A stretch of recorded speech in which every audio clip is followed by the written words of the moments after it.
I would agree. I don't have that much self-control.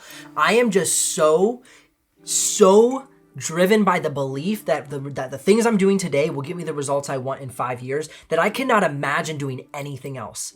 And so my self-control is actually very small. My belief in where I want to go and the things that I'm doing will get me there is massive. And that is the change.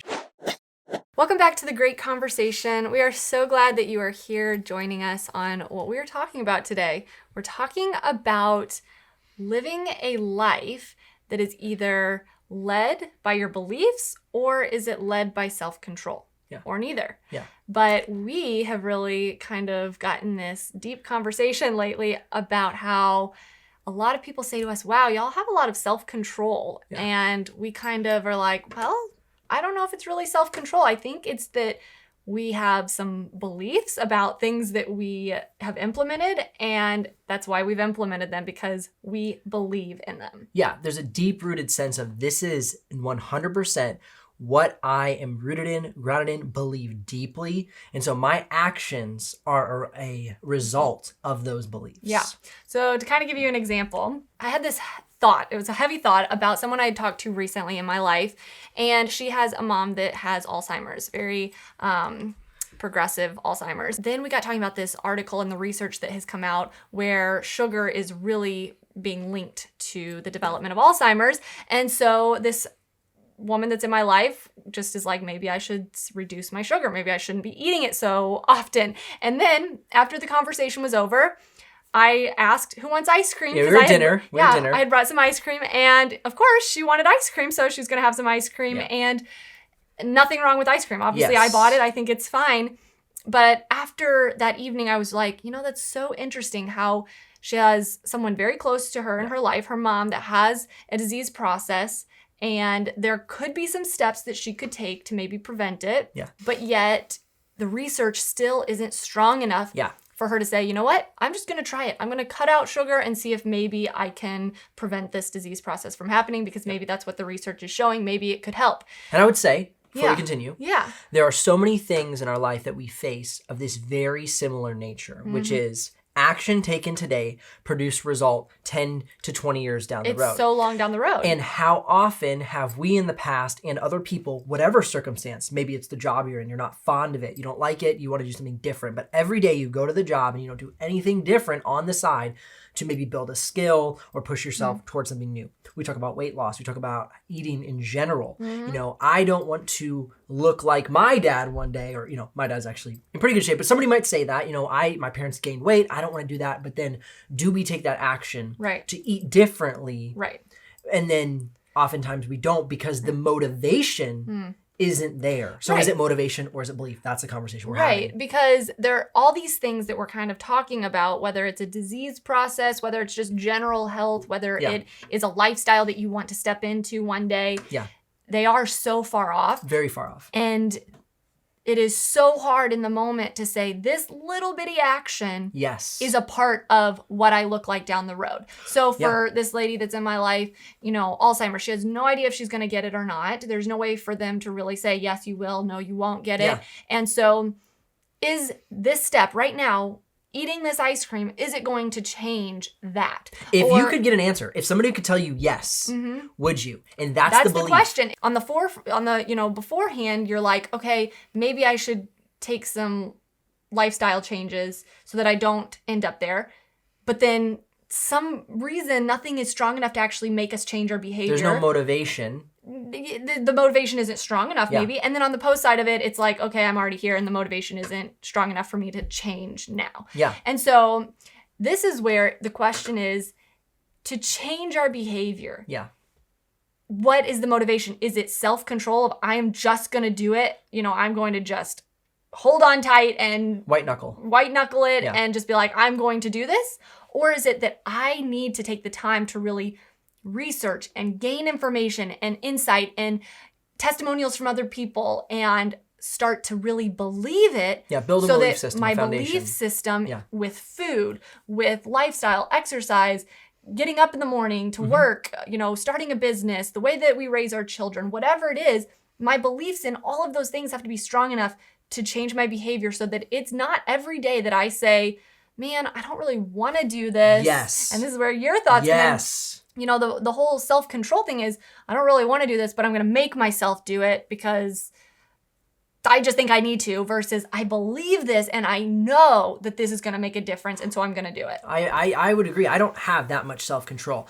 I am just so driven by the belief that the things I'm doing today will give me the results I want in 5 years, that I cannot imagine doing anything else.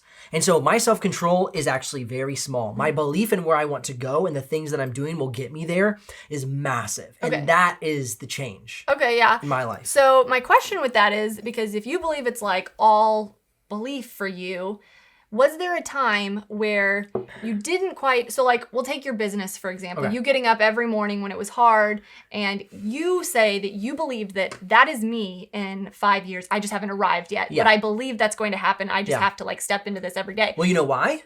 Why? Because other people had done it. Okay, so you Which had, is the testimonials you were just talking about. Building your information knowledge, saying, okay, Johnny and Sue down the street, they started doing X. And so, heck, I can do X.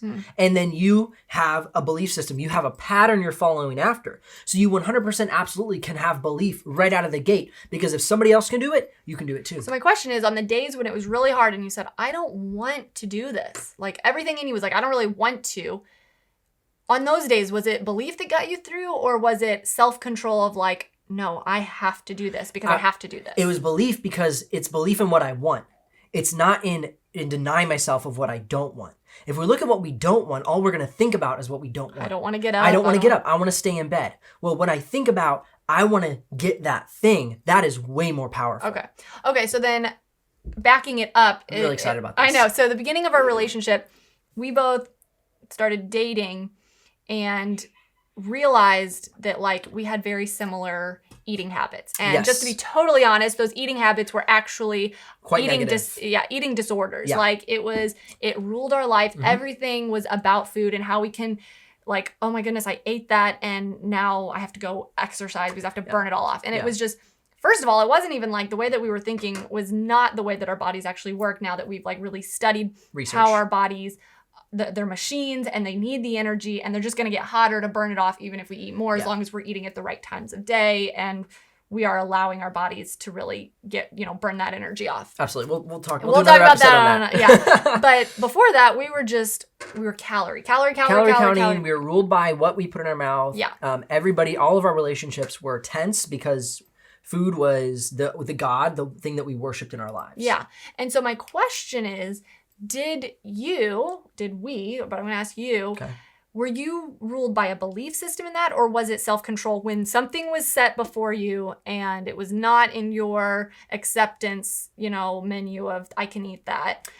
Yeah. What kept you from eating something that your body was like, I need that. I want that. In that case, because it was unhealthy, it was fear. It was self-control. I think unhealthy things that are not really good for you take self-control, because you cannot see a greater picture of where you're going. Where if you're doing something that's healthy, kind of shifting how you're doing it, it will not feel overwhelming.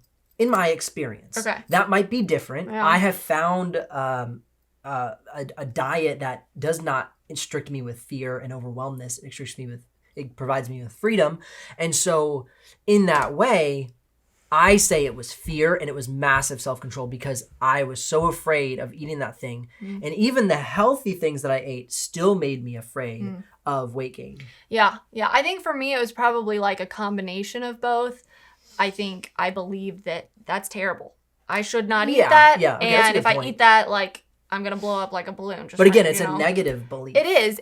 But I do think it was also self-control in the really hard moments, especially because there would be times where if I didn't follow my rules for the day and ate something that wasn't acceptable, then it was like, oh, just going to throw out my whole belief system and eat whatever I want today. So truly it wasn't your belief system. I don't think so, because otherwise I wouldn't just be like, well, and we talk about this, that like if you mess up on something, like you don't follow your guidelines or the way that you're living your life, when we mess up now, it's like, okay, well, we messed up. Let's move on. Today, it's still today. We're not just going to throw today out and start again tomorrow. Yeah. We're just going to take the next step and get back on track now. Yeah. And that's because it's what we believe. And we might kind of like veer off from that for a second, you know. Yeah. You might sleep in 15 extra minutes past your alarm, but it's not like you're going to be like, well, I slept in It's already 15 minutes. I might as well go for an hour. Yeah, and just stay in bed and just, because you're like, no, I believe so much that getting up, even if I lost 15 minutes, the 45 minutes that are available to me are the most valuable time of the day. Yeah. Yeah. And so from our perspective, so, you know, we have so many beliefs about like food now that are different. Food as in the way that food is grown and sourced. And yeah. we talk about this with our family because we love to buy as much organic as possible. We Yes. love to support the organic farmers and truly the smaller farms, not these massive companies that have bought up organic, Yep. but the smaller farms. And it's not just because we're like, we want to put organic in our body and we believe that that's We the best believe thing. in the overall mission of organic farming. Right. And so that's what gets us when we're at the store and I'm standing there going, oh my goodness, blueberries that are organic are so much more expensive than the not. And, I think I believe that they're healthier. Will it really make a difference in my health? Yeah. But then it's like, okay, it's not just my health. It's how these were sourced, what they're doing to our soil when Yes. they're using all of these chemicals. And then generations past me, vision, long-term vision. Yeah, it's vision. That belief system is more than just me. And that's where I think belief really can lead our lives in a healthier way. Yeah. Because it's not just about us. It's about the bigger picture. Absolutely. I mean, thinking about like also me getting up early, my belief was that I would be there, but why did I want to be there? I wanted to be there because I wanted to be there for you, for our future children that had not been born yet, that I knew we needed to provide for. And I wanted to be in our marriage. This is how we talked about it. I wanted to be the sole provider. And so I knew that would take more than what I was currently doing. And so that was the added belief system of it was everything. It wasn't just about me making a certain amount of money. It was, I want my life to look like this. And that I believed it could, and that's what kept me getting up every morning. It's the larger belief system, like you just said about the farming, the larger idea of what you want to see accomplished. Yeah. And I do think, of course, money is a good topic to come back to because we are all concerned about money. Yeah. It is something we all have to have. It's a tool that we're using in today's economic system. And so we think that money is strong enough to motivate us and it's strong enough to drive us. But is that really true? Because I talk about when we first got married, I said to you, I'm okay with being kind of the sole provider for a while. I'm a nurse. You had a larger income than I did. Yeah, you can work at your mission organization and we'll be okay. And I thought that I was going to be okay with that, but then I realized I really don't want to work. I don't feel like I was made to be at a, 7 to 7:30 job and I want to do something else. Yeah. And so I obviously lot to the story, but ended up staying at home. And then it was like, wait a minute, but we don't have any money. We don't make enough to even buy the basics. Like I don't need everything in the world. I just need the basics. And I feel like the basics aren't even available with our income. And so for me, it was like, wow, okay, should I go back to work? The money still wasn't a big enough motivation for me to want to start going back to work again. Yeah. And so for our audience, I do think finding more than just money is the motivation. Yeah. So for you, like you said, with your business, it wasn't just money. It was what the money could provide and grow to and what it could mean for our family and focusing on those things. And those were our belief systems, not just, okay, I need to make money. Because what is money for? It's a tool. It's a trade. We always say, for a while we talked about, and we'll get into this maybe in our financial series, we talked about, we instead of saying money, when we were, early in our marriage, we said chickens. How many chickens do we need? Basically, it was the idea of trading. So that way, this idea of money, aka currency, a digital number on a screen, which is so intangible these days. And no wonder we just waste it because it's fake. Yeah. So where if you say chickens, okay, how many chickens do I need to exchange? And it was just this idea of, okay, put real value to what we're doing here and try and get our mind wrapped around it so it actually meant more to us. Right. And I think in a positive way. Yeah, because growing up, and we've talked about this, for me, my dad would always be like, girls, money does not grow on a tree. And it was like, okay, yeah, Dad, we get it. But then when we got married, it hit me that I was like, wow, I think that is actually what I believed all those years. That money is did that grow on trees. My money would just come and I didn't have to figure out how to make it. I just could spend it without even having to really budget. Yeah. And then it was like, okay, no, we have to start seeing money differently. We have to have some other beliefs and some other motivations. Yeah. And not just this self-control of, I am going to go to my job and I'm going to do it. Yeah. And we're going to budget this way. And we're going to white knuckle and we're just going to hate it, essentially. Well, the problem with self-control is it doesn't allow you to expand your mind and what you actually want, because you're so consumed with controlling that moment, controlling yourself in that moment, that if you have a stronger belief system, your belief system can expand into new things, new positive things. So if you have a belief system, you can start adding things to it. When you're just doing self-control, all it is self-control in that moment. You don't have the ability to add things to your belief system, which then motivate you into something new. Right. Whether that be new friendships, whether that be a new job, whether that be a new way of eating, a new way of living, whatever it might be. Yeah. This doesn't allow expansion. Yeah. This is contraction. And like we said, it is so self-focused that it doesn't really involve or consider other people. And I think back to our eating disorder, that is what happened. We alienated so many people Everybody in our was life. shut out. And it wasn't our intention. We would always tell people, this is just how we eat. Like, don't worry about how you're eating. We're not judging you. This is just us. But that alienates people. And so with other things, with your work, I think at first when you started working so hard and I didn't understand, I felt very alienated because it was just what you were doing and I didn't really understand. So let's pause there. Yeah. So this is now the idea of bringing people into your belief system and informing them about it. So continue, because maybe that's what you're talking about. I just want to kind of put a bucket under it. The way that we eat now, or the way that you do work now, or the way that we live. Yeah. When people ask us, there's so much conversation. There's so much like life and energy in what we're talking about that we want to share it with others. And we want to say, you can have a piece of this. Here's why we're doing this. Yeah. And we would love for you to do this too, because this matters. And whether they do it or not is up to them. But with that belief, instead of just self-control, there is so much more to bring people into and talk about. Belief systems create the great conversation. Yeah. That's really what it boils down to. Because the thing is, belief systems should be challenged. Oh, yeah. If we believe one thing, somebody comes to us with another thing, if we can have a good exchange, for instance, like if you totally disagree with us, please comment below. And then maybe in the next episode, we can be challenged by that and revisit the conversation. But that is entirely why we're doing this. So that belief systems can be challenged, can be refined, can be encouraged, because that is ultimately what's going to get us to a greater purpose and a greater mission in our lives. Yeah, for sure. And I think about, I read a book. What book? On Liberty. Okay. By Don't just say a book. You got to say Mills, what book.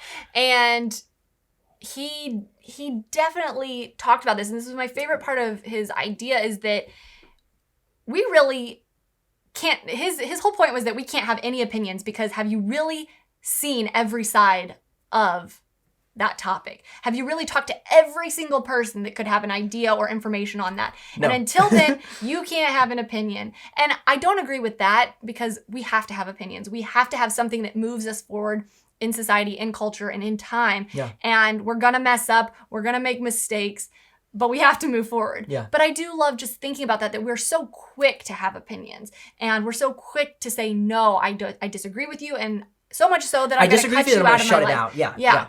And that is not a way to live. The whole point is to see every side that we can. Talk to people about it. And sometimes we know going into a conversation, we're probably going to disagree. We're probably going to dislike what the other person says. Yeah. But let's sit down and have a civil conversation and see what the other person has to say. I mean, my best friend has a completely different belief system than I do. Like I could sit him down right here and he would totally agree. We have very different belief systems. He would agree that you disagree. Yeah, he would totally agree that we disagree. Yeah. And the fact that we have very different belief systems, we have very different ways of living life, but we are absolutely best friends. And we talk about everything. We share everything. We disagree about things and we agree about other things. And that's the great conversation. And it's what refines me into what I believe. Do I believe it? How deeply do I believe it? Can I, in a sense, help him believe some of the things that I believe? Maybe he won't, maybe he will. That's not up to me. The conversation is what's up to me. Yeah, absolutely. Yeah. And so we have come to essentially not know exactly which one is better. Belief is better. Okay, well. Belief is absolutely better. I believe that belief is absolutely essential, because otherwise you're white knuckling it and you have no room, because otherwise you're a porcupine. Don't screw up my motivation. Don't screw up my white knuckle self-discipline. Well, I think where I come to the end is belief, I think, is superior, but I don't think that it's just... You don't think it's in isolation? I don't think it's just belief versus self-control. Okay. I think self-control often accompanies belief. Yeah, and you know, I'm wanting to be, you know, kind of a catalyst against you, but I do believe that because there is elements where you need to have some discipline, you need to have some motivation because it's not always easy. For instance, what I was talking about, Mel Robbins, the rocket ship technique. You know, sometimes in the morning I feel tired and I go 5, 4, 3, 2, 1, and I get up. You know, it's that's kind of the motivation. But without belief, that motivation to me would not work. Yeah.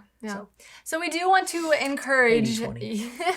We do want to encourage you to really start sitting down and thinking about some of the things that you want out of life and some of the things that you do in life and why are you doing it? Is it just all this self-control? Do you have any self-control? Because it is good to have some self-control in a lot of things. Sure. But really start looking at what you want and then start creating some beliefs and why you want those things. And those beliefs will help you get what you want. It is a step in getting what you want. I absolutely agree. And the craziest thing is, like, we were sitting down, we were driving in the car the other day, I said, the great conversation is actually showing me that I don't have as many big picture goals as I thought I did. And we're having this great conversation in front of y'all, and it's motivating me to get more on paper of what I actually want. Have these not just be these ideologies about what I believe, but like, okay, where am I going? And so thank you guys for, in essence, keeping me convicted of living out these principles we're talking about. So it's amazing. I'm grateful to be here. Yeah. Comment below, please. I know a good percentage of you are actually making it to the end of the video, so please comment below. We want to know who you are. We want to be a part of this great conversation with you. We'll see you in the next episode. See you later. Bye now.